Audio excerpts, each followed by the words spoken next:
Assalamualaikum warahmatullahi wabarakatuh. Halo, perkenalkan nama saya Kumala Bita dari 12 IPS 3 nomor presisi 11.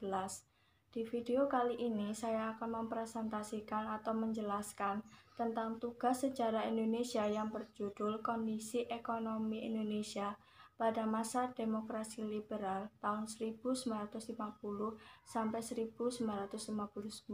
Oke, langsung saja, ini dia videonya.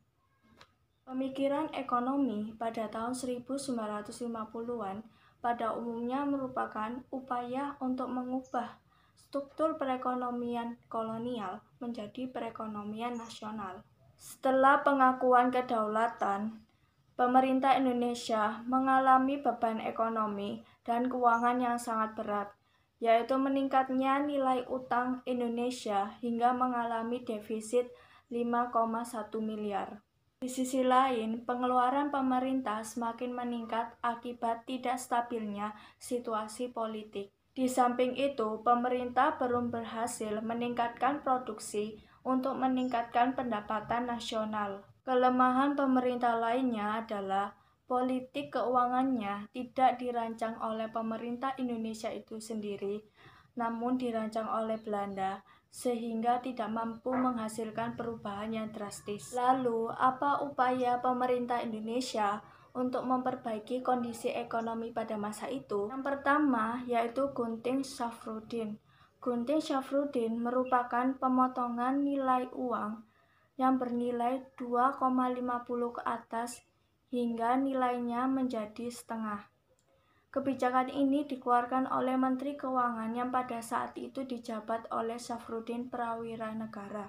Yang kedua yaitu Gerakan Benteng.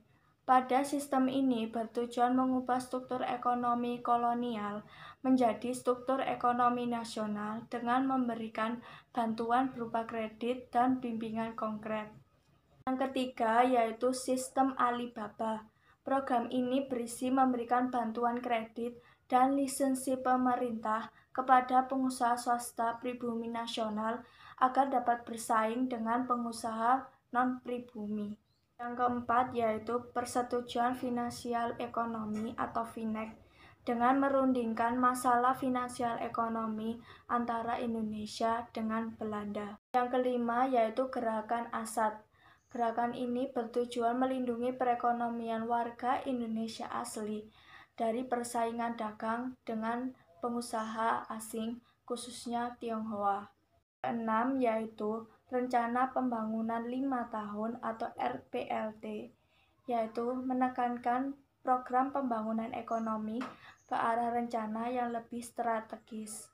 Yang ketujuh yaitu Musyawarah Nasional Pembangunan atau MUNAP, yaitu mengubah rencana pembangunan agar dapat menghasilkan rencana pembangunan yang menyeluruh untuk jangka panjang. Yang ke-8 yaitu nasionalisasi perusahaan asing, yaitu perusahaan asing yang dijadikan menjadi milik Indonesia.